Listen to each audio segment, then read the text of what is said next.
പ്രിയപ്പെട്ടവരെ, നമ്മൾ അവൻ്റെ തലമുറയെ ആർ വിവരിക്കും എന്നുള്ളതിനോട് ചേർന്ന് നമ്മൾ പുതിയ വീഞ്ഞിനെയും പുതിയ തുരുത്തിയെയും കുറിച്ച് പറയുകയായിരുന്നല്ലോ. We were thinking in line with who will speak to the generation in context of the new wine and the new wineskin. ഇവിടെ നമുക്ക് കർത്താവ് പറഞ്ഞ ഒരു ഉപമ നമുക്ക് വായിക്കാം. Let us turn to one parable that the Lord has told. Mathai എഴുതിയ സുവിശേഷം 13-ാം അധ്യായം, Matthew chapter 13, അതിൻ്റെ 31-32 വാക്യങ്ങളിൽ 31 and 32. രണ്ട് വചനങ്ങളിൽ ഒരു ചെറിയ മനോഹരമായ ഒരു ഉപമ കാണുന്നു. We see a parable in 2 verses. മറ്റൊരു ഉപമ അവൻ അവർക്ക് പറഞ്ഞു കൊടുത്ത്, സ്വർഗരാജ്യം കടുകുമണിയോട് സദൃശ്യം. അതൊരു മനുഷ്യനെടുത്ത് തൻ്റെ വയലിലിട്ടു. അതെല്ലാ വിത്തിലും ചെറിയതെങ്കിലും വളർന്ന സസ്യങ്ങളിൽ ഏറ്റവും വലിയതായി. ആകാശത്തിലെ പറവകൾ വന്ന് അതിൻ്റെ കൊമ്പുകളിൽ വസിപ്പാൻ തക്കവണ്ണം വൃക്ഷമായി തീരുന്നു. The kingdom of heaven is like a tiny mustard seed planted in a field. It is the smallest of all seeds, but becomes the largest of plants and grows into a tree where birds can come and find shelter. ഇവിടെ നമ്മൾ കാണുന്ന ഉപമയിൽ കർത്താവ് സ്വർഗരാജ്യത്തെ ഒരു കടുകുമണിയോടാണ് ഉപമിച്ചിരിക്കുന്നത്. In this parable, the Lord has compared the kingdom of the Lord to a tiny mustard seed. ആ കടുകുമണി അതിനെ എടുത്ത്, അതെല്ലാ വിത്തിലും ചെറുതാണെങ്കിലും അതിനെ എടുത്ത് നിലത്തിലിട്ട് അത് വളർന്നു വന്നപ്പോൾ അത് ഏറ്റവും വലിയ സസ്യമായി തീർന്നു. Even though it is the smallest of all seeds, when it was planted, it became the largest of plants. അതൊരു വലിയ വൃക്ഷമായി And grows into a tree.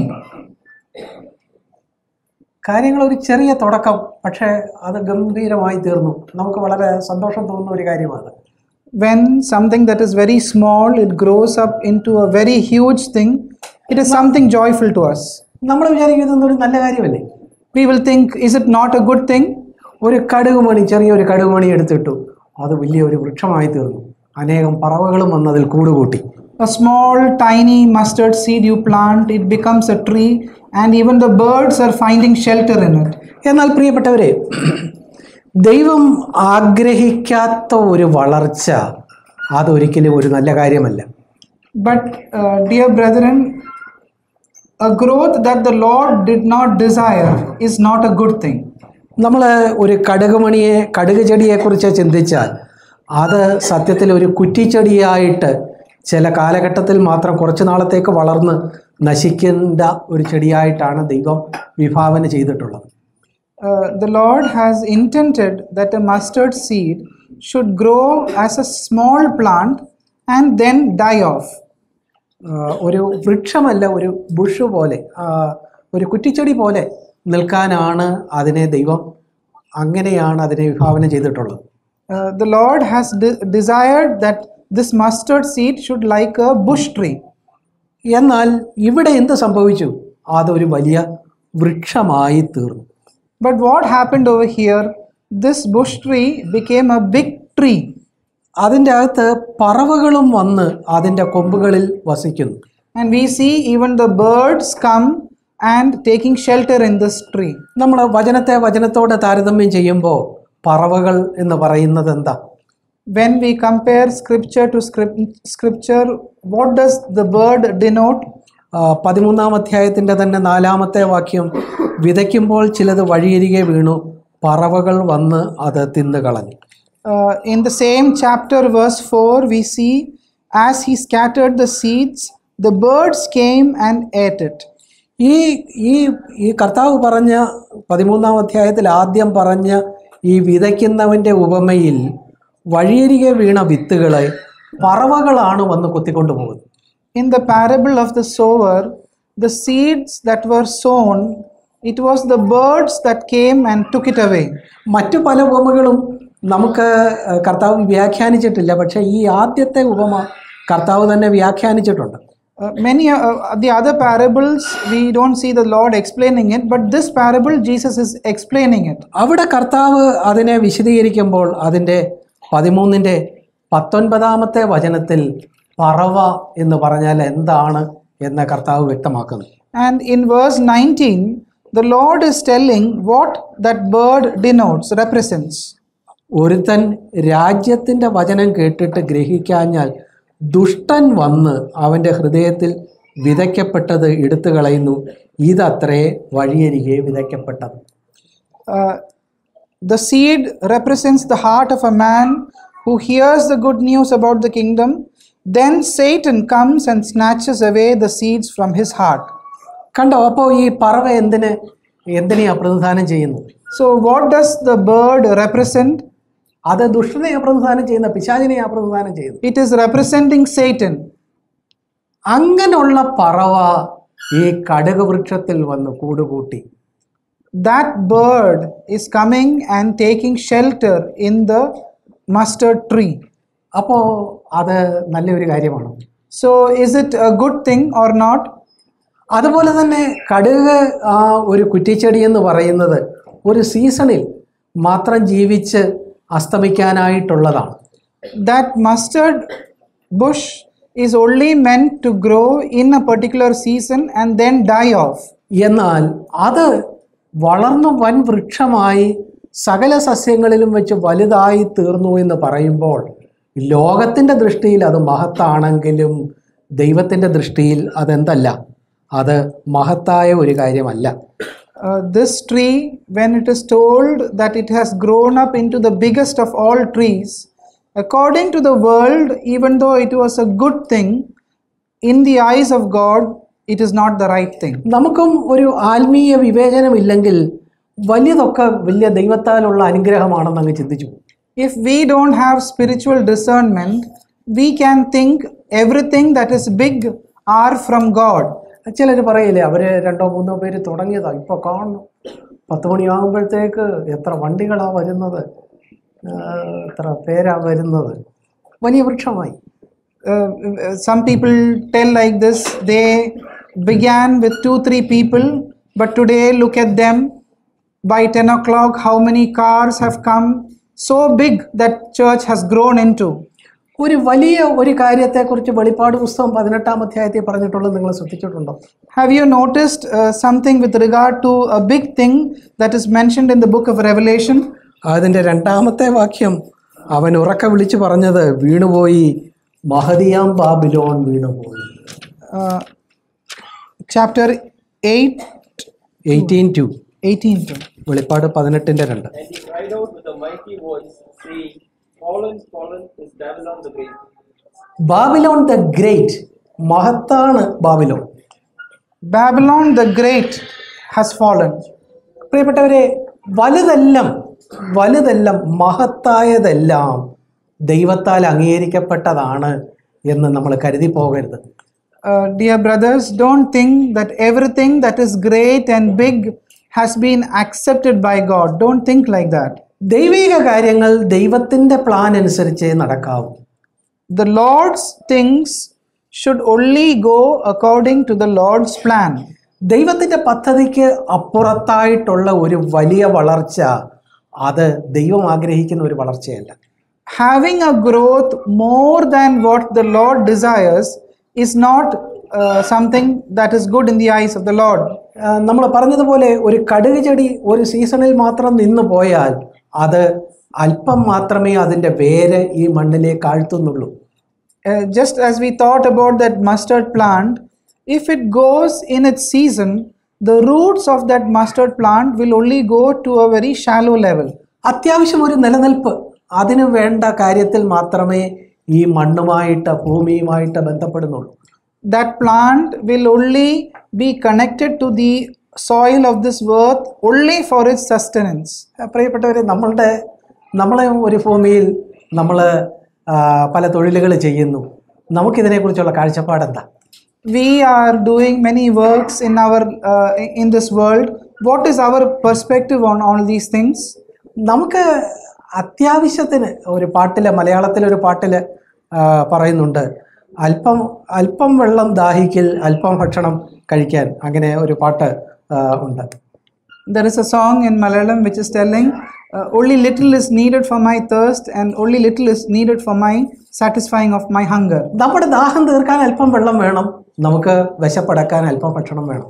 To quench our thirst, we need a little water, and to satisfy our hunger, we need little food. നമ്മൾ അതിന് പകരം 10 പേരുടെ ഭക്ഷണം കഴിക്കാൻ തുടങ്ങിയാൽ നമ്മൾ വലുതായി പോകും. പക്ഷെ അത് അനധികൃതമായ ഒരു വളർച്ചയാണ്. If you will begin to eat 10 people's food on your own, you will have a growth that is beyond that is needed. ഇവിടെ ഇതാ ഈ കടുക് ചെടി ഒരു കാലഘട്ടത്തിൽ മാത്രം അത്യാവശ്യം വേണ്ട ഒരു നിലനിൽപ്പ് ഭൂമിയിലായിരിക്കുമ്പോൾ അത് വേണമല്ലോ, അത് മാത്രം അനുവദിക്കപ്പെട്ട ഒന്നാണത്. A mustard seed, if it is growing to the bare minimum that it is needed for a particular season, that is allowed to that mustard seed. എന്നാൽ അതൊരു വൻവൃക്ഷമായി തീർന്നപ്പോൾ അതിൻ്റെ വേരുകൾ എത്ര ആഴത്തിൽ പോയിട്ടുണ്ടാവും. But when it has grown up into a big tree, how deep those roots would have gone down. നമുക്കറിയാം, ഒരു വൃക്ഷം മുകളിലേക്ക് എത്രത്തോളം വളർന്നു നിൽക്കുന്നോ അത്രത്തോളം തന്നെ ആഴത്തിലേക്ക് അതിൻ്റെ വേരുകൾ പോകണം. We know that how big the tree is from the earth, to that extent the roots would have gone down. ഞാൻ പറഞ്ഞത് ഒരു കാര്യമാണ്, നമ്മൾ ഈ ഭൂമിയിൽ ജീവിക്കുന്നു, പക്ഷേ നമ്മുടെ വേരുകൾ ഈ ഭൂമിയിൽ അങ്ങ് ആഴത്തിൽ പോകല്ലേ, ഒത്തിരി അങ്ങ് വ്യാപിക്കല്ലേ. What I was trying to tell is, we are living on this earth, but please make sure that our roots does not go very deep into the soil. ഈ വൻ വളർച്ച കണ്ടപ്പോൾ ലോകവും അല്ലെങ്കിൽ ആത്മീയ വിവേചനമില്ലാത്ത ആളുകളും പറഞ്ഞിരിക്കും, എന്തൊരു എന്തൊരു എന്തൊരു ദൈവം അനുഗ്രഹിച്ച് ഇത്രയും വലിയ വളർച്ച കൊടുത്തല്ലോ എന്ന് പറഞ്ഞിരിക്കും. The world and people who do not have spiritual discernment, when they saw this extremely big growth, they would have commented, oh, they are blessed by God. വെളിപ്പാട് പുസ്തകത്തിൽ നമുക്കറിയാം, ബാബിലോണിനെ മഹത്ത് ഗ്രേറ്റ് എന്ന് പറയുമ്പോൾ യെരുശലേമിനെ എന്താ പറയുന്നത്? വിശുദ്ധം എന്നാ പറയുന്നത്. When in Revelation Babylon is referred to as great, in Jerusalem is referred to as holy.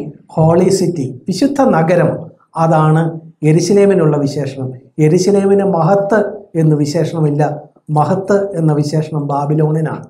The term great is associated with Babylon, but Jerusalem is called the holy city.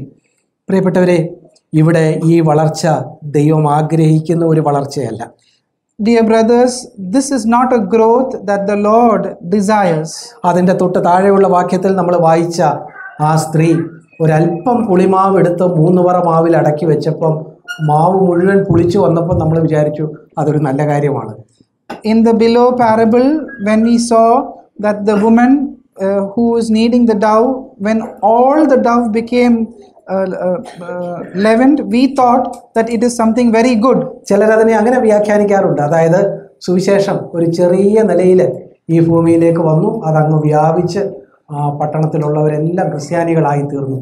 ഒരു അല്പം പുളിമാവ് എടുത്തു വെച്ചു, അത് മുഴുവൻ പുളിച്ച് കിട്ടി എന്ന് പലരെ അതിനെ അങ്ങനെ വ്യാഖ്യാനിക്കാറുണ്ട്. Some people interpret this parable as the gospel came and it got sowed in a very small way, but it spread and the whole city became Christians. എന്നാൽ പുളിപ്പ് ദൈവം ആഗ്രഹിക്കുന്ന ഒരു കാര്യമല്ല.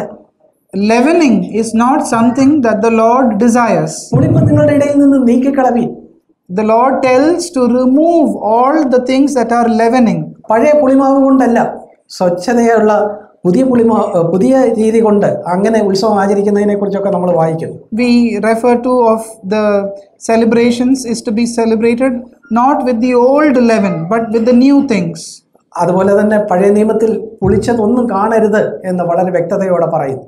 In the Old Testament it is clearly mentioned nothing of the old leaven should be seen. അപ്പോൾ ഇത് മുഴുവൻ പുളിച്ചു വന്നെങ്കിലും, അതിൻ്റെ ക്വാണ്ടിറ്റി വൈസ് അത് മുഴുവൻ പുളിച്ചു വന്നെങ്കിലും പുളിപ്പ് ദൈവത്തിന് ഇഷ്ടമുള്ള കാര്യമല്ല. അതൊരു പോസിറ്റീവായ ഒരു ഉപമയല്ല, നെഗറ്റീവായ ഉപമ.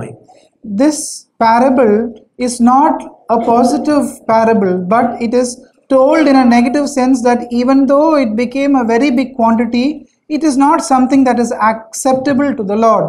എന്ന് പറഞ്ഞതുപോലെയാണ് ഈ കടുകുമണിയുടെ ഉപമയും. അതൊരു പോസിറ്റീവായ വളർച്ചയല്ല, മറിച്ച് നിഷേധാത്മകമായ ഒരു വളർച്ചയാണ്.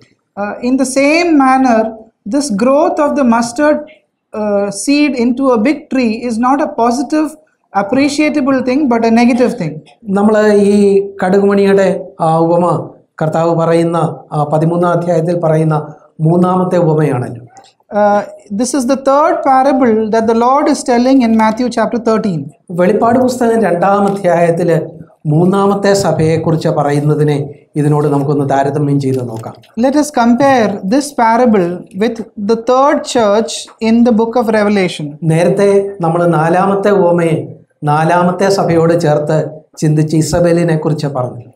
We compared in the previous session the fourth church was compared to Jezebel. ഇവിടെ The parable. ഇവിടെ നമ്മൾ വെളിപ്പാട് പുസ്തകം 2-ാം അധ്യായത്തിൽ പറയുന്ന മൂന്നാമത്തെ സഭ പെർഗമോസിലെ സഭയുടെ ദൂതന് എഴുതുക എന്ന് പറയുന്നു. In chapter 2 we hear 12 മുതൽ 12 onwards we see that the Lord is speaking to the third church in Pergamos. അവിടെ നമ്മൾ വായിച്ചു വരുമ്പോൾ അവരെക്കുറിച്ച് പറയുന്ന കർത്താവ് അവരെക്കുറിച്ചൊരു കുറ്റം പറയുന്നുണ്ട്. 14-ാമത്തെ വാക്യം. In verse 14 the Lord is telling a shortcoming about them. എങ്കിലും നിന്നെക്കുറിച്ച് കുറഞ്ഞൊരു കുറ്റം പറവാനുണ്ട്. ഇസ്രായേൽ മക്കൾ വിഗ്രഹാർപ്പിതം തിന്നേണ്ടതിനും ദുർനടപ്പാചരിക്കേണ്ടതിനും അവരുടെ മുമ്പിൽ ഇടർച്ച വയ്പാൻ ബാലാക്കിന് ഉപദേശിച്ചു കൊടുത്ത ബിലയാമിൻ്റെ ഉപദേശം പിടിച്ചിരിക്കുന്നവർ അവിടെ നിനക്കുണ്ട്. You tolerate some among you who do as Balaam did when he brought Balak to ruin the people. You have some of these very same followers of Balaam among you. 15 തൊട്ടടുത്ത വാക്യത്തിലും കർത്താവ് അവരെക്കുറിച്ച് തെറ്റായിട്ടുള്ള ഒരു കാര്യത്തിലേക്ക് വിരൽ ചൂണ്ടുന്നു. അവണ്ണം നിക്കോലാവ്യരുടെ ഉപദേശം കൈക്കൊള്ളുന്നവർ നിനക്കുണ്ട്. In the same way, in the next verse also, the Lord is telling that you have among yourselves who go according to the teaching of Balaam. No, അവണ്ണം നിക്കോലാവ്യർ. നിക്കോലാവ്യത്വം എന്ന് പറഞ്ഞാൽ എന്താ? What do you mean by Nicolaitism? എന്ന് പറഞ്ഞാൽ അത് സാധാരണക്കാരുടെ മേൽ തങ്ങളെ തന്നെ ഉയർത്തുന്നതാണ് നിക്കോലാവ്യത്വം.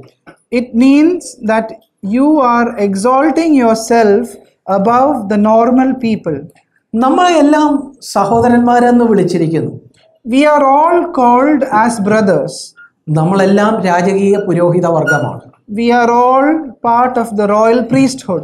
അപ്പോൾ ആ സഹോദരന്മാരുടെ മേൽ അങ്ങനെയല്ല, ഞങ്ങൾ ചിലർ മാത്രമാണ് അതിൻ്റെ അകത്തെ രാജകീയ പൗരോഹിത്യമുള്ളവർ എന്ന് പറയുമ്പോൾ അതെന്താണ്? നിക്കോലാവ്യത്വം.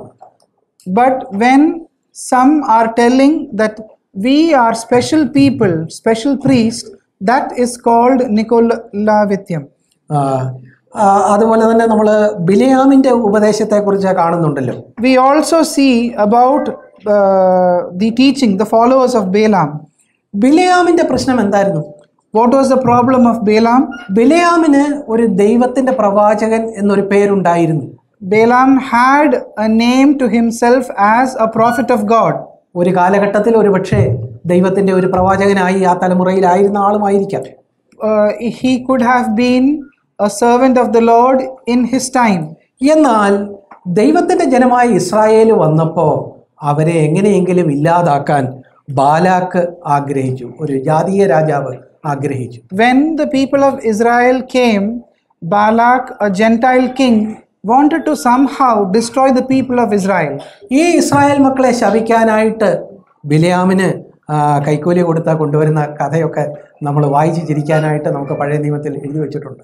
For us to read and understand the story of how Balak had given a bribe to Balaam to curse the people of Israel, we see in the Old Testament. ദൈവം അവനോട് പറഞ്ഞു, ഒരു കഴുതയിലൂടെ സംസാരിച്ചു. ആ ചരിത്രം നമുക്കറിയാം. ഞാൻ നിന്റെ വായിൽ തരുന്നത് മാത്രമേ പറയാവൂ. We know of the history where God spoke to Balaam through a donkey and told him, you only speak the words that I am going to tell you. അവസാനം ശപിക്കാൻ ചെന്ന ആള് അനുഗ്രഹിച്ചേച്ച് പോരുന്നതാണ് നമ്മൾ കാണുന്നത്. And towards the end we see the man who went to curse the people of God blessed them and came back. എന്നാൽ ഇത്രയും പണമൊക്കെ ഈ Balak തന്നതല്ലേ, അപ്പം വാങ്ങിച്ച പണത്തിനോട് ഒരു കൂർ കാണിക്കണമല്ലോ. അതുകൊണ്ട് ബിലയാം പോകുന്ന പോക്കിൽ ഒരു ഉപദേശം ബാലാക്കിന് കൊടുത്തേച്ചു. Since Balaam has received so much of money from Balak, he wanted to repay the money that he had taken from him. So on his returning journey, Balak was given an advice by Balaam. എന്താ കൊടുത്ത ഉപദേശം എന്താണെന്ന് ഇവിടെ വളരെ വ്യക്തതയോടെ പറയുന്നുണ്ട്. What was the advice that Balaam gave to Balak is mentioned in these verses. ഈ ബാലാക്കെ, നിനക്ക് ഏതായാലും ഇസ്രായേൽ മക്കൾ ഇല്ലാതായാൽ മതിയല്ലോ. Balak, you only want ultimately the people of Israel to be destroyed. ഈ ഇസ്രായേൽ മക്കളെ ഇല്ലാതാക്കാൻ ദൈവത്തെ തന്നെ നമുക്ക് അങ്ങ് ഏൽപ്പിച്ചാലും അതിനുള്ള സൂത്രം ഞാൻ പറഞ്ഞു തരാം. To make these people of Israel to exist no more, you gave them into the hands of God. ദൈവത്തിന് വെറുപ്പായിട്ടുള്ള ചില കാര്യങ്ങളുണ്ട്. വിഗ്രഹാർപ്പിതം, ദുർനടപ്പ്, ഇതൊക്കെ ദൈവത്തിന് വെറുപ്പായിട്ടുള്ള കാര്യങ്ങളാണ്. There are some things that God hates, things like idol worship and immorality.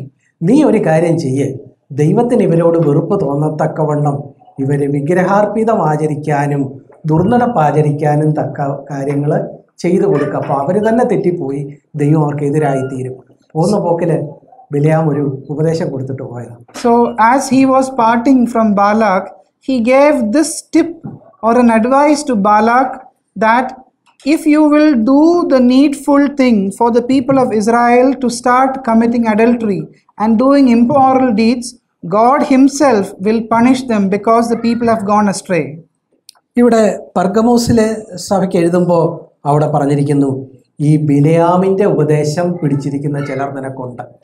When the Lord is writing a letter to the church in Pergamos, he is telling, you are having people who are holding on to the teaching of Balaam. ബിലയാമിൻ്റെ ഉപദേശം എന്താ? അതിൻ്റെ ആത്മാവിൽ അതെന്താണ്? What is the spirit of the prophet of Balaam? ബിലയാമിന് താല്പര്യം പണത്തിലാണ്. Balaam's interest was in money. ദൈവത്തിൻ്റെ വഴികളെ അറിയാവുന്ന ഒരു പ്രവാചകൻ പണത്തിന് വേണ്ടി ദൈവജനത്തെ ഒറ്റുകൊടുക്കുക ചെയ്യുന്നു.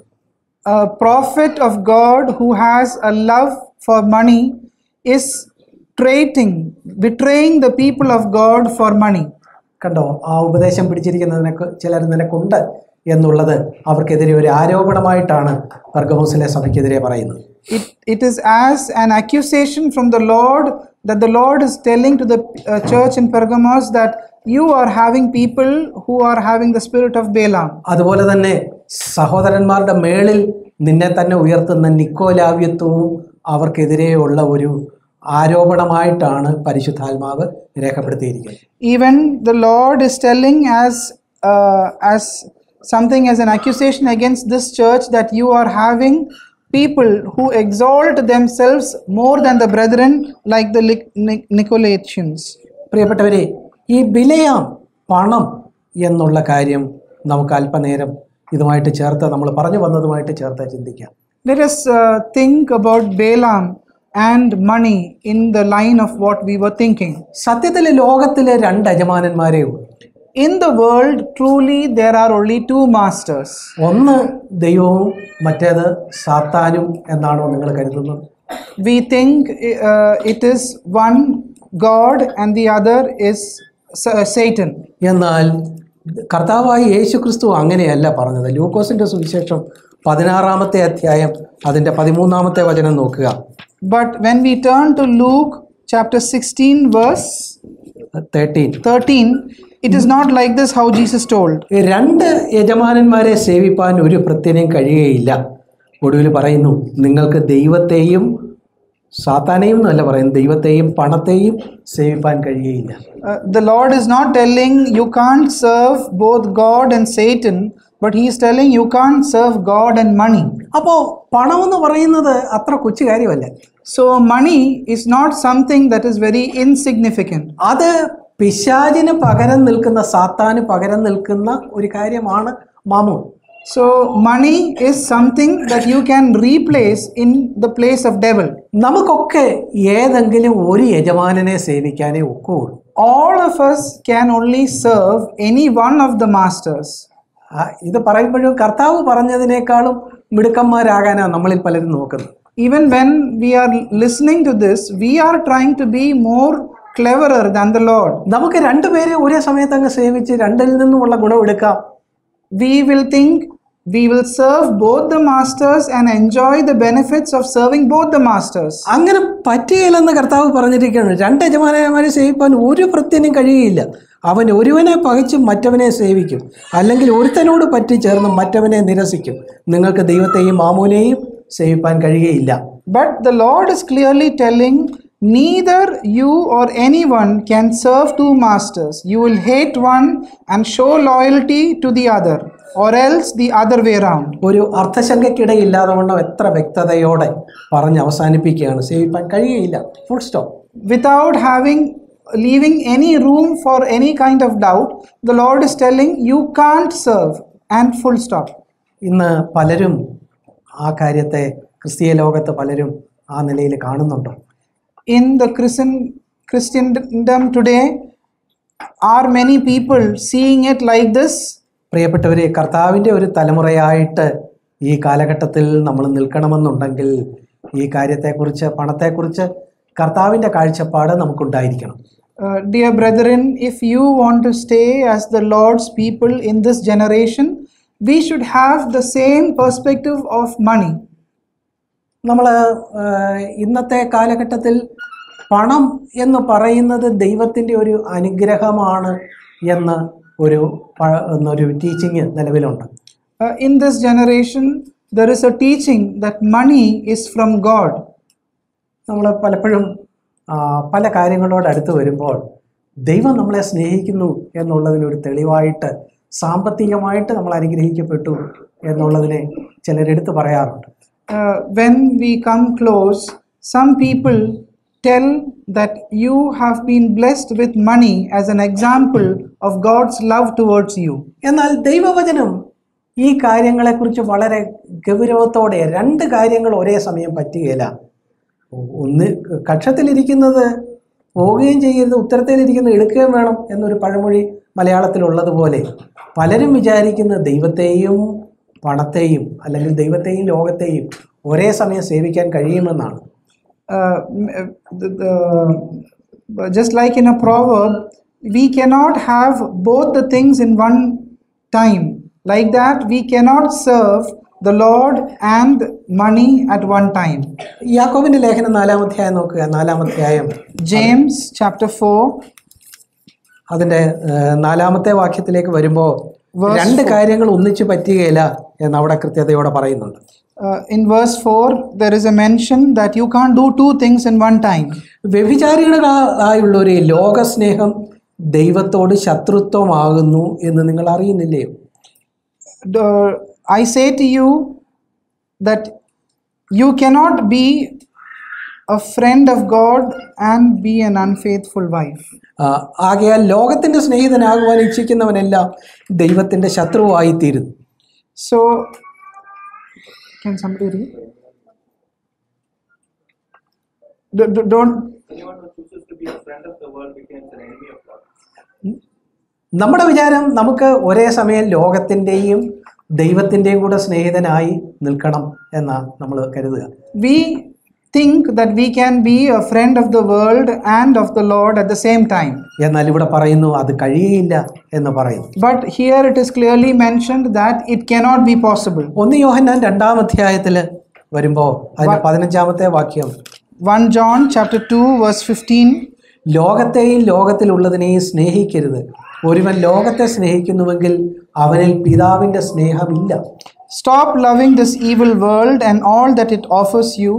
When you love these things, you show that you do not really love God. കണ്ടോ എത്ര വ്യക്തതയോടെ സൂക്ഷ്മതയോടെ കൃത്യതയോടെ പറയുന്നു. See how clearly and very defined the word of God is telling all these things.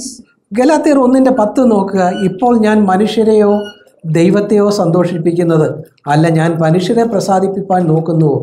ഇന്നും ഞാൻ മനുഷ്യരെ പ്രസാദിപ്പിക്കുന്നുവെങ്കിൽ ക്രിസ്തുവിന്റെ ദാസനായി ഇരിക്കയില്ല. Galatians chapter 1 verse 10, I am trying to please, you can see that I am not trying to please you, I am trying to please God. You cannot be Christ's friend if you are trying to please God. കണ്ടോ, കഴിയയില്ല എന്ന് വ്യക്തതയോടെ അവിടെ പറഞ്ഞിരിക്കുന്നു. Here also it is clearly mentioned you cannot serve these two people. എന്നാൽ ഇവിടെ ബിലയാമിന്റെ ഉപദേശം പിടിച്ചിരിക്കുന്ന ആളുകൾ എന്താ പറയുന്നത്? But those who are holding on to the teaching of Balaam, what are they telling? നമുക്ക് ദൈവത്തിന്റെ പ്രവാചകനുമായിട്ടിരിക്കാം, അതേസമയം തന്നെ കിട്ടുന്നത് ഇങ്ങ് പോരട്ടെ എന്നൊരു മനോഭാവം. You are of the opinion that I can be a prophet of God, at the same time whatever has to come to me, let me get it. ഞാൻ ഒരു കഥ കേട്ടിട്ടുണ്ട്. I've heard a story like this.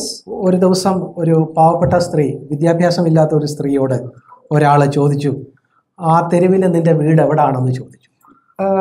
To an uneducated woman, a man asked once, on that street, where is your home?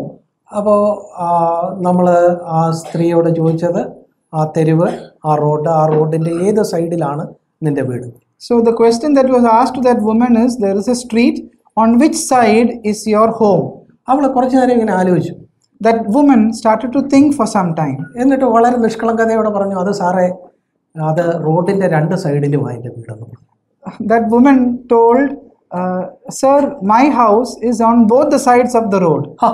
അതെങ്ങനെ അങ്ങനെ ഒക്കുന്നത്? ഒരു റോഡിൻ്റെ രണ്ട് വശത്തും ഒരേ സമയം വീടിന് നിൽക്കാൻ ഒക്കും? So the man asked logically, how can you keep a house on both sides of the road at the same time? ഇവള് തന്നെ കളിയാക്കി പറഞ്ഞതാണോ? അദ്ദേഹത്തിന് സംശയമായി. So he started doubting, did she give an answer as a mockery to me? അപ്പോൾ അതുകൊണ്ട് ഗൗരവത്തോട് ചോദിച്ചു, അതെങ്ങനെ നടക്കും?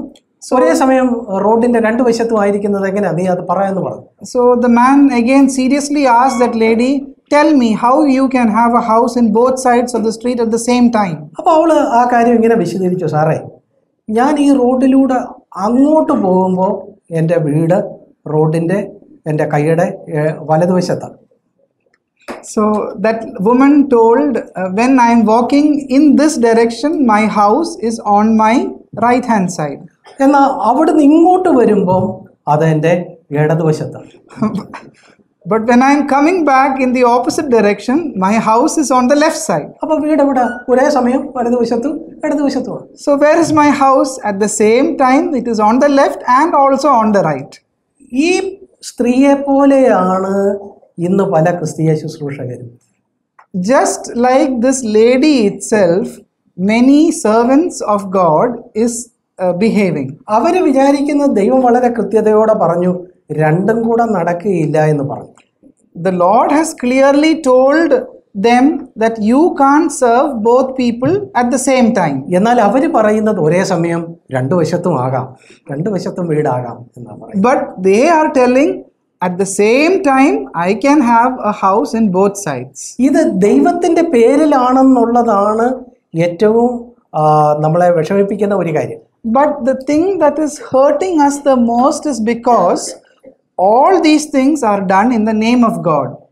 നമ്മൾ നേരത്തെ പറഞ്ഞല്ലോ, ഈ ഒക്ടോബർ 31 എന്ന് പറയുന്നത് മാർട്ടിൻ ലൂഥർ തൻ്റെ 95 തീസിസ് വിറ്റൻബർഗിലെ പള്ളിയിൽ അടിച്ചു വെച്ചതിൻ്റെ വാർഷികമായിരുന്നു. We earlier heard that this October 31st was the 500th ceremony of Martin Luther doing the act of nailing his 95 commandments on the door.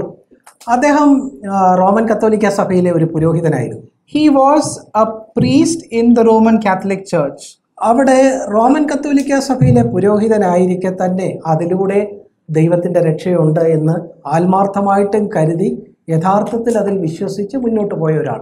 Even when he was a priest, he understood that there is salvation by faith, and he in Roman Catholic രക്ഷിക്കപ്പെടുന്നതിന് മുമ്പ് ഈ കത്തോലിക്ക സഭയിൽ മാത്രമേ രക്ഷയുള്ളൂ, അതിൻ്റെ ആചാരങ്ങൾ അനുസരിച്ച് ജീവിച്ചാൽ മാത്രമേ കാര്യങ്ങൾ രക്ഷ ലഭിക്കുകയുള്ളൂ എന്ന് കരുതി ആ സഭയെ പൂർണ്ണമായിട്ട് വിശ്വസിച്ച ഒരാളായിരുന്നു അദ്ദേഹം.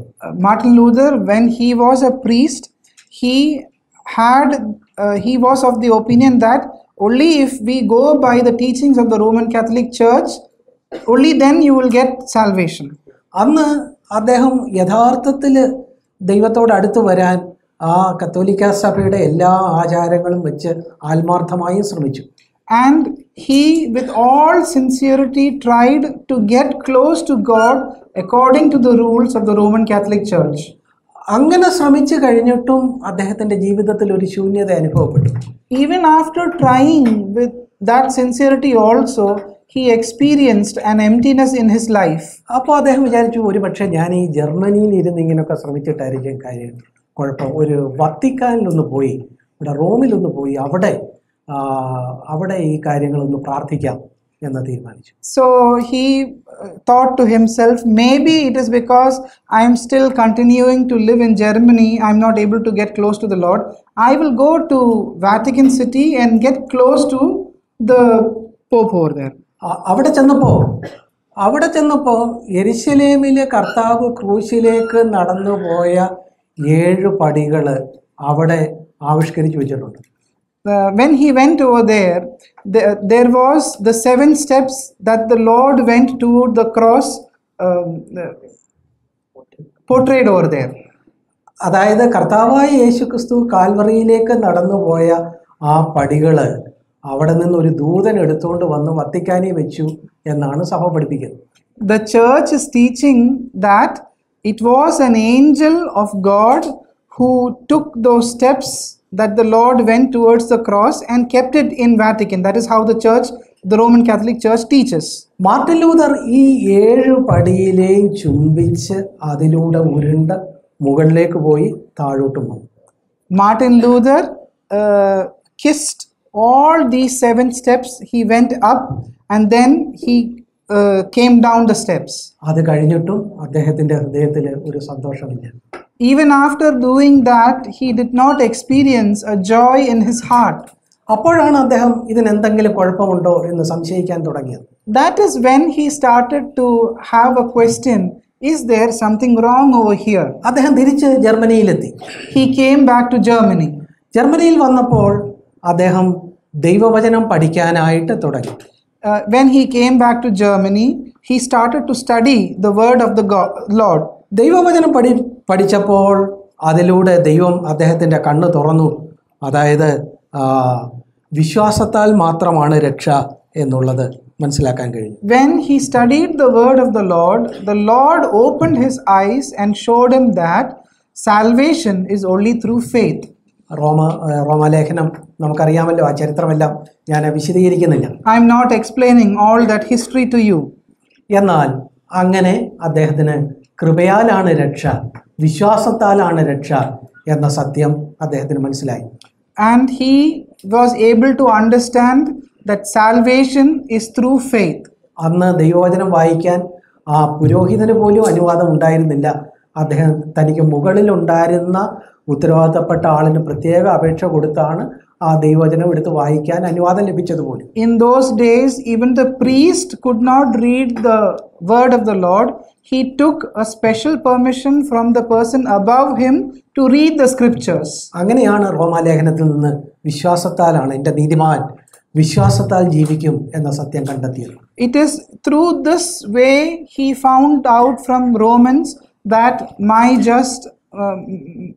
the just will live by faith. അങ്ങനെ ഇതല്ല ഈ സഭ പഠിപ്പിക്കുന്നതല്ല, ശരിയായിട്ടുള്ള ദൈവവചനത്തിലുള്ള മറ്റൊരു കാര്യമാണെന്ന് മനസ്സിലാക്കി അതിനെക്കുറിച്ച് അദ്ദേഹം ചിന്തിക്കാനും പഠിപ്പിക്കാനും തുടങ്ങി. Having understood that truth, he came to the conclusion that what the church is teaching is not right, and he started to think more on these lines. എങ്കിലും അങ്ങനെ പഠിപ്പിക്കുകയൊക്കെ ചെയ്ത് അദ്ദേഹം അവിടെ തന്നെ അങ്ങ് ഒതുങ്ങി നിന്നു പോകുമായിരുന്നു. He could have learned and studied the word of God, and he could have confined himself into that system. എന്നാൽ അതിനിടയിലാണ് മറ്റൊരു കാര്യം കത്തോലിക്ക സഭ കൊണ്ടുവന്നത്. ആ ഒരു കാര്യമാണ് സഭയ്ക്കെതിരെ ഒരു നിലപാടെടുക്കാൻ മാർട്ടിൻ ലൂതറിനെ പ്രേരിപ്പിച്ചത് എന്നാണ് ചരിത്രം പറയുന്നത്. The history tells in such a time the Roman Catholic Church introduced something against which Martin Luther was not in agreement. That is why this movement took place. അത് എന്ന് പറയുന്നത് പാപമോചന ചീട്ടിന്റെ വിൽപ്പനയാണ്. That incident was the sale of forgiveness letters. അതായത് പാപമോചന ചീട്ട്, ദണ്ഡവിമോചന ചീട്ട്, അത് പണം കൊടുത്ത് വാങ്ങിച്ചാൽ മരിച്ചുപോയ ആളുകളെ ബസ്പുർഖാനയിൽ നിന്ന് സ്വർഗത്തിലേക്ക് കൊണ്ടുപോകണം. The church at that time told that if you will buy this letter of forgiveness, you can allow the people who had died to go into heaven. അതായത് മരിച്ചുപോയ മാതാപിതാക്കള് അവരൊക്കെ ഇപ്പോൾ എവിടെ? സ്വർഗത്തിലല്ല, നരകത്തിലുമല്ല, ബസ്പുർഖാന എന്ന് പറഞ്ഞ് ഒരു ശുദ്ധീകരണ സ്ഥലത്താണ്. The people at those times, their parents who have already died, they are not neither in heaven or in hell. They are in a place called purgatory at that time. അവിടെ നിന്ന് അവരെ സ്വർഗത്തിൽ കൊണ്ടുപോകണോ? ഇതാ ഒരു എളുപ്പവഴി. You want to take your parents or your loved ones from the purgatory to heaven? This is the way of salvation. സഭ അടിച്ചു വച്ചിരിക്കുന്ന ഈ പാപമോചന ചീട്ട് പണം കൊടുത്ത് വാങ്ങിച്ചാൽ ഈ നമ്മുടെ ബന്ധുക്കളുടെ ആത്മാക്കളെ ആ നിമിഷത്തിൽ നമുക്ക് സ്വർഗത്തിൽ കൊണ്ടുപോകാൻ കഴിയും. If you will purchase these printed letters of forgiveness that the church has made, you can make your loved ones go to heaven. Leo 10 എന്ന് പറയുന്ന മാർപ്പാപ്പയാണ് ആ കാര്യത്തിന് മുൻകൈ എടുത്തത്. അതിന് കാരണം സെന്റ് പീറ്റേഴ്സ് ബസിലിക്ക പണിതപ്പം ഒത്തിരി കടം ഉണ്ടായിരുന്നു. ആ കടം വീട്ടാനാണ്. ഇങ്ങനെയാണ് ചരിത്രം പറയുന്നത്. The history tells it was Leo 10th Pope who took this initiative, because when they built that basilica there was a lot of debt to the Roman Church. To save them from this problem, this Pope introduced this kind of a system. അതുകൊണ്ട് ഈ പാപമോചന ചീട്ടിന്റെ വിൽപ്പന വ്യാപകമാക്കാൻ മാർപ്പാപ്പ തീരുമാനിച്ചു. So the Pope decided to really popularize the sale of these letters of forgiveness. ഓരോ രാജ്യത്തേക്കും അത് വിൽപ്പനയുമായിട്ട് ചെല്ലാൻ ചില മാർപ്പാപ്പയ്ക്ക് വിശ്വാസമുള്ള ചില ഏജന്റുമാരെ ഏൽപ്പിച്ചു. And the Pope gave that responsibility to sell these letters to people whom he had confidence. ജർമ്മനിയിലേക്ക് ഈ പാപമോചന ചീട്ടുമായിട്ട് പോയത് ജോൺ ടെറ്റ്സൺ എന്ന് പറയുന്ന ഒരു ഡൊമിനിക്കൻ സന്യാസിയാണ് എന്ന് ചരിത്രം പറയുന്നു. The history tells it is John Tetson who went to Germany to sell these letters of forgiveness. അദ്ദേഹം വളരെ മിടുക്കനായ ഒരു വിൽപ്പനക്കാരനായിരുന്നു. He was a very smart and able salesman. ഇന്നും പല വിൽപ്പനക്കാരെ നമ്മൾ കാണാറുണ്ടല്ലോ, അവർ വളരെ മിടുക്കരാണ്. Today also we see such smart salesmen. ഇദ്ദേഹം ചെന്ന് ആളുകളെ വിളിച്ചു കൂട്ടിയിട്ട് ഇങ്ങനെ പറയും, this man will go and gather all the crowds and he will tell like this: നിങ്ങളുടെ മാതാപിതാക്കൾ, your parents, അവർ നിങ്ങളെ വളർത്തി പഠിപ്പിച്ചു, പൊന്നെ പൊടിയെ എന്ന് പറഞ്ഞ് വളർത്തി ഇത്രത്തോളമാക്കി. They called you with names of love and they have brought you up this far. അവർക്കുള്ളതെല്ലാം നിങ്ങൾക്ക് തന്നു. They gave all that they had for you. ഇപ്പോൾ അവർ ഇതാ ബസ്പുർഖാനയിലെ അങ്ങനെ ദണ്ഡനത്തിൽ കിടക്കുന്നു. Now they are lying in purgatory in pain. നിങ്ങൾ അവരുടെ ആത്മാക്കൾ മൗനമായിട്ട് നിങ്ങളോട് ചോദിക്കുന്നു, മകനെ മകളെ, നീ പാപമോചന ചീട്ട് വാങ്ങി ഞങ്ങളുടെ ആത്മാക്കളെ സ്വർഗത്തിലേക്ക് കൊണ്ടുപോകുന്നു. They are telling you in silence, my child, my daughter, please can you buy these letters of forgiveness and allow me to go into heaven? അവരുടെ മൗനമായ അഭ്യർത്ഥന ഇതിൽ എത്ര പേര് കേൾക്കും?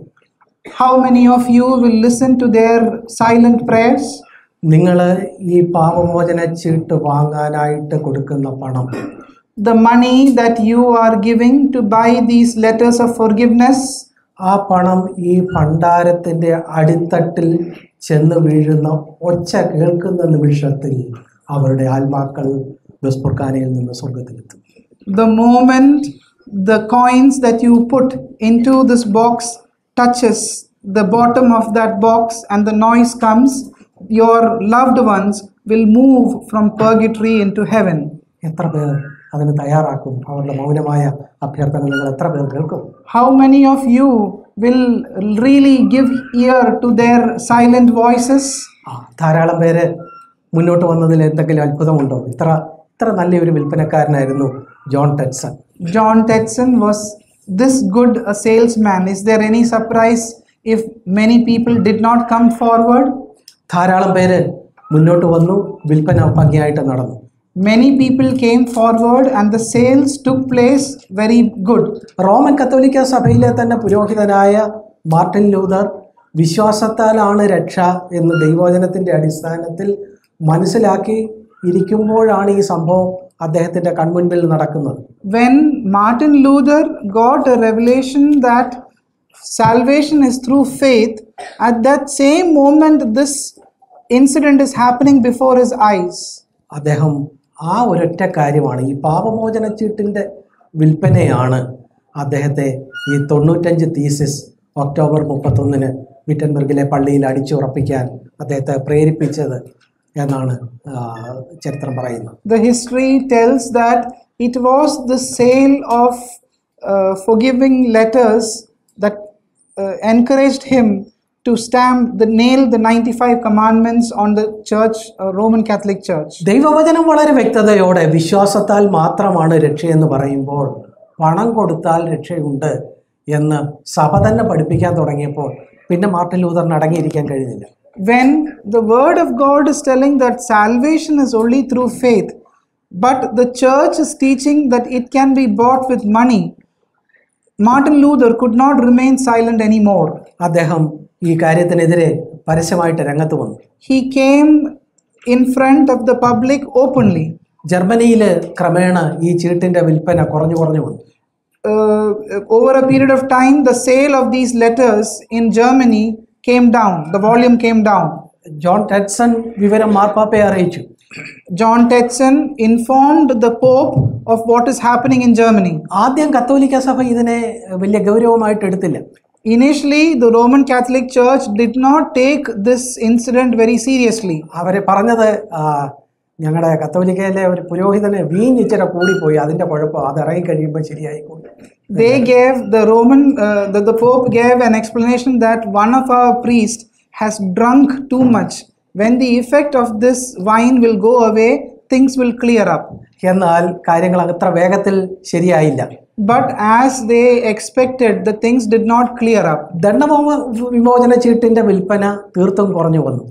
The sale of these forgiveness letters again declined. അങ്ങനെയാണ് ഒടുവിൽ കത്തോലിക്ക സഭ മാർട്ടിൻ ലൂഥറിനെ വിളിച്ച് പരസ്യ വിചാരണ നടത്തി ശിക്ഷിക്കാനൊക്കെ തീരുമാനിച്ചത്. It is in this background the Roman Catholic Church is calling Martin Luther for a judgment and they are judging on him. പ്രിയപ്പെട്ടവരെ, ഈ അടുത്തിടെ ലോകത്തിലെ ഏറ്റവും അറിയപ്പെടുന്ന ഒരു വാരികയായ ദ ഇക്കണോമിസ്റ്റ് എന്നൊരു വാരികയുണ്ട്. Magazine. There is a magazine that is well known in the world called The Economist. Time magazine എന്ന് നിങ്ങൾ കേട്ടിട്ടുണ്ടാവും. അതുപോലെ തന്നെ പ്രശസ്തമായ ഒന്നാണ് the economist. Just like the Time magazine, The Economist is also a very popular magazine. ഈ Martin ലൂഥറിൻ്റെ ഈ നവീകരണത്തിൻ്റെ 500-ാം വാർഷികം പ്രമാണിച്ച് അവർ വളരെ സ്റ്റഡീഡായ ഒരു ആർട്ടിക്കിള് നവംബർ 4-ാം തീയതിയിലെ അവരുടെ വീക്കിലിയിൽ കൊടുത്തിട്ടുണ്ടായി. After doing a detailed study, The Economist has published an article about Martin Luther on the 4th of November. അതിൽ Martin Luther കൊണ്ടുവന്ന ആ നിലയിലുള്ള പ്രൊട്ടസ്റ്റൻ്റ് മൂവ്മെൻറ്റും അതിന് പിന്നീട് വന്നിട്ടുള്ള കാര്യങ്ങളും ഒക്കെയാണ് പല രാജ്യങ്ങളെക്കുറിച്ച് അവർ രേഖപ്പെടുത്തിയിരിക്കുന്നത്. After Martin Luther came forward with this Protestant movement and the movements that followed are described in that article. അതിൽ നൈജീരിയയിലെ ഒരു സഭയെക്കുറിച്ച് ഒരു രസകരമായ ഒരു പരാമർശമുണ്ട്. There was a reference of a Nigerian church in that article. ആ സഭയുടെ പേര് വിക്ടറി ബൈബിൾ ചർച്ച് എന്നാണ്. That church name is Victory Bible Church. അതിൽ അവർ സാധാരണ മീറ്റിംഗ് കൂടുമ്പോൾ അവിടെ എഴുതി വെക്കും, വലിയ ബാനറുകൾ എഴുതി വെക്കും. Before they start their meetings, it is written in big banners over there. വിജയം നമ്മുടെ ജന്മാവകാശമാണ്. വിജയം success. Victory is our birthright. വിജയം നമ്മുടെ ജന്മാവകാശം. Victory is our birthright. എന്താ വിജയം? What is victory? പാപത്തിന്റെ പേരുള്ള ജയമല്ല. It is not a victory over sin. മറിച്ച് ഈ ലോകത്തുള്ള വിജയം, സക്സസിനെയാണ് അവർ വിജയം എന്ന് കാണുന്നത്. But they see victory as the victory that they have success in this world. അവർ അതിൻ്റെ പ്രധാന പാസ്റ്ററെ കുറിച്ച് പറയുന്നുണ്ട്, പേരെ ഞാൻ വിട്ടുകളയുന്നു. അദ്ദേഹം സാധാരണ പ്രസംഗിക്കും, ഒരു ദൈവമകൻ ഒരിക്കലും ദരിദ്രനായിരിക്കാൻ ദൈവം ആഗ്രഹിക്കുന്നില്ല. The pastor of that church will preach like this, that the Lord does not desire any of his child to be poor. എന്ന് തന്നല്ല, മറിച്ച് ദൈവത്തിൻ്റെ മകൻ എന്ന് പറയുന്നത് രാജാവിൻ്റെ മകൻ, അവൻ രാജകുമാരനെ പോലെ ജീവിക്കണം. The pastor continues to tell a believer is a child of God and he should live in the status of being a child of God. ദൈവത്തിൻ്റെ മകനല്ലേ, ദൈവത്തിന് വല്ല പഞ്ഞമുണ്ടോ? ഈ സ്വർണവും വെള്ളിയും എല്ലാം ദൈവത്തിൻ്റെത്. This gold and the silver and everything belongs to God. Is there anything that is lacking to God himself? അപ്പൻ്റേതെല്ലാം മോനല്ലേ അവകാശം, അതുകൊണ്ട് ഇതെല്ലാം നമുക്ക് അവകാശപ്പെട്ടത്. Is not the son eligible to get what belongs to the father? So we are also eligible to get all these things. നീ ഞാൻ വിശ്വാസിയാണെങ്കിൽ നമുക്ക് ആ നിലയിലുള്ള സാമ്പത്തികമായ നേട്ടം ഉണ്ടാവണം. If you and I are believers, then we should have a progression in our wealth. ആ സാമ്പത്തിക നേട്ടം ദൈവം നമ്മളെ സ്നേഹിക്കുന്നു എന്നുള്ളതിൻ്റെ തെളിവാണ്. And that increase of your wealth is a proof that God loves you. പ്രിയപ്പെട്ടവരെ, ഇതെല്ലാം അദ്ദേഹത്തിൻ്റെ പ്രസംഗമാണ്. All these things are the preaching of that pastor. ഒടുവിലായിട്ട് അദ്ദേഹം പറയുന്നത് നമുക്ക് ലഭിക്കുന്ന പണമാണ് ദൈവം നമ്മളെ സ്നേഹിക്കുന്നു എന്നുള്ളതിൻ്റെ തെളിവ്.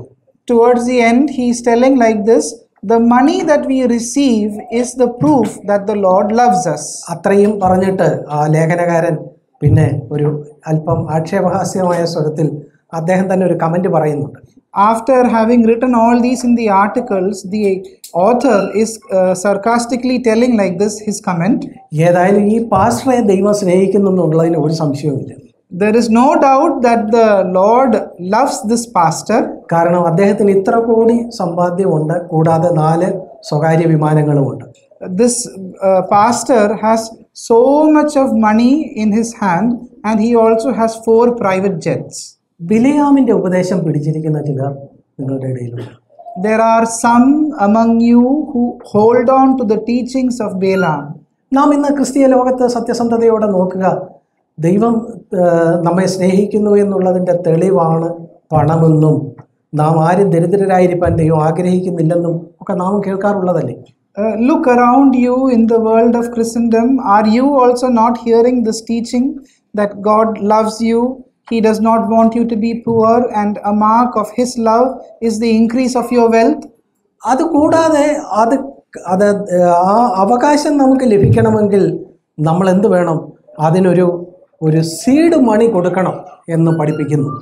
It is also taught for getting that blessing in your life, you have to sow a seed in the form of money. ഈയിടെ സാഗ്ഡർ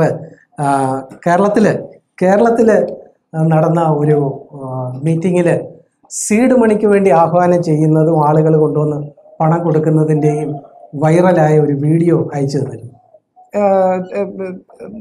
Recently, something that Brother Zach spoke in Kerala, one of the Kerala meetings about the aspect of seed money and giving money in the form of seed money, it became viral.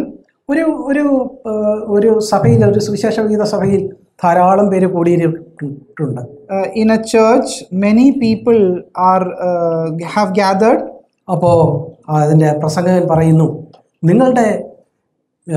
നിങ്ങളുടെ നിക്ഷേപം ഉള്ളിടത്ത് നിങ്ങളുടെ ഹൃദയം ഇരിക്കും. That speaker told like this, where your heart is, where your treasures are, over there your heart is. നിങ്ങളുടെ നിക്ഷേപം ഉള്ളിടത്ത് നിങ്ങളുടെ ഹൃദയം ഇരിക്കും. അതിനെ ഒന്ന് തിരിച്ചിട്ടാൽ നിങ്ങളുടെ ഹൃദയം ഉള്ളിടത്ത് നിങ്ങളുടെ നിക്ഷേപം കൊണ്ടുവന്ന് വെക്കണം. So if you will reverse that, you can tell like this, where your heart is, you have to bring your money over there. ഇവിടെ നിങ്ങളെ നടത്തുന്ന ഈ കർത്താവിൻ്റെ വിലയേറിയ ദാസൻ പ്രവാചകൻ, അദ്ദേഹത്തിലാണോ നിങ്ങളുടെ ഹൃദയം നിങ്ങൾ വെച്ചിട്ടുള്ളത്? Today, is your heart kept onto the servant who's ministering unto the Lord? അങ്ങനെയാണെങ്കിൽ അദ്ദേഹത്തിലാണ് നിങ്ങൾ ഹൃദയം വെച്ചിട്ടുള്ളതെങ്കിൽ നിങ്ങളുടെ നിക്ഷേപവും കൊണ്ടുവന്ന് അദ്ദേഹത്തിൻ്റെ കാൽക്കൽ വയ്ക്കുക. So if you have kept your heart on the preacher, then you should bring your money and keep it in his feet. അത് ഒരു സീഡാണ്. And that act is like a seed. അതൊരു വിത്താണ്. ഈ വിത്ത് ഇവിടെ വിതയ്ക്കുമ്പോൾ കോടികൾ കൊയ്യാനായിട്ട് കഴിയും. If you will sow that seed over here, then you will be able to reap crores. പ്രിയപ്പെട്ടവരെ, നമ്മൾ ഇത് ഞാനൊരു തമാശ അല്ലെങ്കിൽ എൻ്റെ ഒരു ആശയം ഒരു കഥയായിട്ട് പറയുകയല്ല. അത് ഇപ്പോൾ വളരെ വൈറലായിട്ടുള്ള ഒരു വീഡിയോ ആണ്. അതിൽ നമ്മൾ നോക്കി നിന്നാൽ പാവപ്പെട്ട ജനം ഓടി ഓടി ഓടി കൊണ്ടുവന്ന് അദ്ദേഹത്തിൻ്റെ കാൽക്കല പണം നിക്ഷേപിക്കുക ചെയ്യുന്നത്. I'm not telling it from my imagination. It is a video that went viral, and many people are coming and keeping the money on the feet of that preacher. അവരുടെ ഹൃദയം ഈ പ്രവാചകനിലാണ്. അവിടെ തന്നെ അവരുടെ പണവും ഇരിക്കണം എന്ന് തന്നെയല്ല, അതിൻ്റെ അകത്തൊരു സ്വകാര്യ അജണ്ടയുണ്ട്. അവിടെ കൊണ്ടുവന്ന് പണം വെച്ചാൽ അതൊരു വിത്താണ്, നാളെ നമുക്ക് കൂടുതൽ കൊയ്യാനായിട്ടും കഴിയും. That preacher's intention was to make sure that the people sees the preacher as their treasure, and his hidden agenda was, this is like a seed, and this seed will allow you to get more riches tomorrow. നോക്കുക ബിലിയാമിൻ്റെ ഉപദേശം. See how Balaam's teaching is spreading. ഈ കടുകുമണിയുടെ ഉപമയിൽ നിന്നാണല്ലോ നമ്മൾ ബിലിയാമിൻ്റെ ഉപദേശത്തിലേക്ക് ചെന്നത്. From the seed of the mustard seed we went to the teaching of Balaam. ദൈവസഭ എന്ന് പറയുന്നത് അത് ആഴത്തിൽ ഭൂമിയിൽ വേരുകൾ പോയി അതിൽ നിന്ന് പോഷകം സ്വീകരിച്ച് ജീവിക്കുന്ന ഒന്നല്ല. The church of God does not have its roots very deep into the earth soil, and it does not live out of that soil. അങ്ങനെയായാൽ ദുഷ്ടൻ വന്ന് അതിൽ കൂടുകൂട്ടും. If it happens, then the evil one will come and take shelter in that plant. ചിലപ്പോൾ ആളുകൾ ചോദിക്കാറുണ്ട്, പ്രത്യേകിച്ച് നമ്മൾ കേരളത്തിലെ public മീറ്റിങ്ങുകളൊക്കെ നടന്നതിന് ശേഷം ചിലർ ചോദിക്കാറുണ്ട്. Especially in Kerala, after the public meeting, some people ask like this, നിങ്ങളുടെ ഈ ബ്രദർ അങ്ങ് പണത്തിനെതിരെ ഇത്രയും പറയുന്നത്, why is your brother speaking so much against money? ഇത് ഇത്രയും പറയണോ, ഈ മനുഷ്യന് ഇത് ഇത്രയും എന്തിനാ പറയുന്നത് എന്ന് ചിലർ ചോദിക്കും. Some people ask, should we really speak so much about against money? Is there a need like this? പ്രിയപ്പെട്ടവരെ, ബിലിയാമിൻ്റെ ഉപദേശം വളരെ വ്യാപകമായിരിക്കുമ്പോൾ അതിനെതിരെ പറയണ്ടേ? When the teaching of Balaam is so widespread, should we not speak against the teaching of Balaam? മറ്റു ചിലർ പറയുന്നത് അതൊക്കെ ആയിക്കോട്ടെ, ദൈവം അവരെയൊക്കെ വിധിച്ചോളും, നമ്മൾ ആരെക്കുറിച്ച് ഒന്നും ദോഷമായിട്ട് പറയണ്ട. Some people tell, let it all happen, we need not look into those things, God will give his judgment to them. നമുക്ക് പ്രിയപ്പെട്ടവരെ, നമ്മളെ ദൈവം വിളിച്ചിരിക്കുന്നത് ഒന്ന്, നമുക്ക് ആളുകളെ വിധിക്കുന്നില്ല, എന്നാൽ നമുക്ക് നിലപാടുകൾ ഉണ്ടായിരിക്കണം. We have been called by God not for judging people, but we should have standards. എന്തിനാണ് നമ്മൾ നമ്മുടെ നിലപാടുകളിൽ നിന്നുകൊണ്ട് ചില തെറ്റായ പ്രവണതകൾക്കെതിരെ വിരൽ ചൂണ്ടുന്നത്? Why we are standing on the standards and pointing at the wrong things? ഇന്നത്തെ കാലഘട്ടത്തിൽ ദൈവികമായ കാര്യങ്ങളെ തീർത്തും ഈ ഭൂമിയോട് ബന്ധപ്പെടുത്തി കൊണ്ടുവരുമ്പോൾ അതിനെതിരെ അവൻ്റെ തലമുറ ഒരു നിലപാടെടുക്കണ്ടേ? When you are bringing up a generation, should not they point their fingers towards the wrong things? നമ്മൾ ഒന്നാമത് നമ്മുടെ ജീവിതം കൊണ്ട് തന്നെയാണ് നമ്മളൊരു നിലപാടെടുക്കുന്നത്. It is primarily with our own life we define a standard. അങ്ങനെ ഒരു നിലപാടെടുത്തവർ വാക്കുകൊണ്ടും ഈ കാര്യങ്ങളെ ചൂണ്ടിക്കാണിക്കേണ്ട ഒരു കാലഘട്ടത്തിലേക്ക് വന്നിരിക്കുന്നു. And such people by their words have to point their fingers at these wrong things. രണ്ടാമത് നമ്മൾ അവിടെ കണ്ടത് നിക്കോലാവ്യത്വം എന്ന് പറഞ്ഞ ഒരു കാര്യമാണ്. The second thing that we saw is about the Nicolaitans. കണ്ടോ, അവിടെ സാധാരണ ജനത്തിന് മേൽ തങ്ങളെ തന്നെ ഉയർത്തുന്ന ആളുകൾ, people who lift themselves above the normal people. ഇവിടെ ഒരു പേരിനോടല്ല, പാസ്റ്റർന്നോ എന്തെങ്കിലും ഒരു പേരിനോടല്ല നമ്മൾ എതിർപ്പ് പറയുന്നത്. Here we are not we are not speaking against a name, a designation. അതായത് പാസ്റ്റർ എന്ന് പറഞ്ഞാൽ ഇടയൻ എന്നാണ്. Pastor means shepherd. ഇവിടെ ദൈവസഭയിലും എന്തുണ്ട്? പാസ്റ്റർമാരുണ്ട്. Even in the church there are shepherds. എന്നാൽ പാസ്റ്റർ എന്ന പേരെടുത്ത് മറ്റുള്ളവരുടെ മേൽ അവരെ അധികാരം വരുമ്പോൾ അത് നിക്കോലാവ്യത്വത്തിലേക്ക് വഴിമാറിപ്പോകലാണ്. But when using the position of being a pastor and making advantage of it, that becomes like the Nicolaitans. ദൈവം അങ്ങനെയല്ല ദൈവത്തിൻ്റെ സഭയുടെ ചട്ടക്കൂട് അല്ലെങ്കിൽ തുരുത്തിയെ വെച്ചിരിക്കുന്നത്.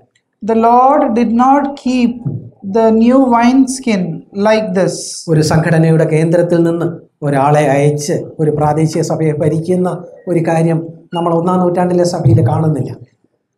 Appointing one person to go and manage the affairs of a local church, this kind of a system we don't see in the first century churches. അത് episcopal സഭകളിൽ നിന്ന് അതേപോലെ പകർത്തിയ ഒരു സംവിധാനമാണ്. That is a pattern that has been copied from the episcopal church. ഒരു തിന്മ സ്വീകരിച്ചാൽ ആ തിന്മ കേവലം ഒരു ഒറ്റ തിന്മയിൽ നിൽക്കുകയില്ല. If you will copy one evil thing, it will not only be that one evil thing that you are going to copy. നിക്കോലാവ്യത്വം വന്നാൽ ബിലിയാമിൻ്റെ ഉപദേശം, പണത്തോടുള്ള ഈ നിലയിലുള്ള അടുപ്പം അതും വരും, അതിനോട് ചേർന്ന് വരും. If you will copy Nicolaitans' teaching, along with that the teaching of Balaam also will come. പ്രിയപ്പെട്ടവരെ, നമ്മൾ എന്തിനാണ് ഇന്ന് ഉച്ച കഴിഞ്ഞ് പ്രത്യേകിച്ചും ഈ കാര്യങ്ങളെക്കുറിച്ചൊക്കെ ഇത്രയും വിശദമായിട്ട് സംസാരിച്ചത്? Dear brethren, why did we think on these things in such a depth in the afternoon? നാം ആയിരിക്കുന്ന കാലഘട്ടത്തെ വിവേചിക്കണം എന്ന് കർത്താവ് പറഞ്ഞു. We have to discern the times that we live in. The Lord said like this. രാവിലെ ആകാശം ചുവന്ന് കണ്ടാൽ മഴ ഉണ്ടാകുമെന്ന് നിങ്ങൾ അറിയുന്നില്ലേ? If you will see a red sky in the morning, don't you know that the rain is going to come? ഈ കാലാവസ്ഥയെ നിങ്ങൾ ഇങ്ങനെ വിവേചിക്കുന്നു, പക്ഷേ നിങ്ങൾ ആയിരിക്കുന്ന കാലഘട്ടത്തെ വിവേചിക്കുന്നില്ല എന്ന് കർത്താവ് അന്ന് പറഞ്ഞു. The Lord in that day told, you are able to discern the seasons, but you are not able to discern the times. അങ്ങനെയുണ്ടെങ്കിൽ നമ്മൾ ഇന്നായിരിക്കുമ്പോൾ നമ്മൾ കടന്നു പോകുന്ന കാലഘട്ടത്തിലെ പുതിയ പുതിയ പ്രവണതകളെ നമ്മൾ ദൈവവചനത്തിൻ്റെ അടിസ്ഥാനത്തിൽ വിലയിരുത്തണ്ടേ? So when you see new things coming up in Christendom, should we not evaluate these things in the light of the word of God? അത് ഏതാണ് ശരി ഏതാണ് തെറ്റ് എന്ന് നമുക്കൊരു ബോധ്യം വേണ്ടേ? Should we not have a discernment of what is right and what is wrong? ആ ബോധ്യത്തിൻ്റെ അടിസ്ഥാനത്തിൽ, ദൈവം കാലാകാലങ്ങളിൽ തന്ന ബോധ്യത്തിൻ്റെ അടിസ്ഥാനത്തിലാണ് നമ്മളൊക്കെയും ഇവിടെ ആയിരിക്കുന്നത് എന്ന് എനിക്കറിയാം. I know that we are here today because of the light that God has been giving over many centuries. എങ്കിലും പുതുതായിട്ട് വന്നിട്ടുള്ള ആളുകളുണ്ടെങ്കിൽ, അല്ലെങ്കിൽ ഇതിനെക്കുറിച്ചൊരു വ്യക്തതയില്ലാത്ത ആളുകളുണ്ടെങ്കിൽ, നമ്മൾ എന്താ വിശ്വസിക്കുന്നത്, എന്തിനു വേണ്ടി നിലകൊള്ളുന്നു എന്നുള്ളതിനെക്കുറിച്ചൊരു ബോധ്യം ഉണ്ടാകാൻ വേണ്ടിയാണ് ഈ കാര്യം പറഞ്ഞത്. But I spoke also on these things for those who have come new and to help them to understand what we stand for. കാരണം ഈ തലമുറയിൽ അവൻ്റെ തലമുറയായിട്ട് നിൽക്കാൻ ദൈവം നമ്മളെ വിളിച്ചിരിക്കുന്നു. Because the Lord has called us to be His generation in this time. നമ്മുടെ നിലപാട് കൊണ്ട്, നമ്മുടെ ജീവിതം കൊണ്ട് നമ്മൾ അവൻ്റെ തലമുറയായിരിക്കും. By our standards, we must be His generation in this time.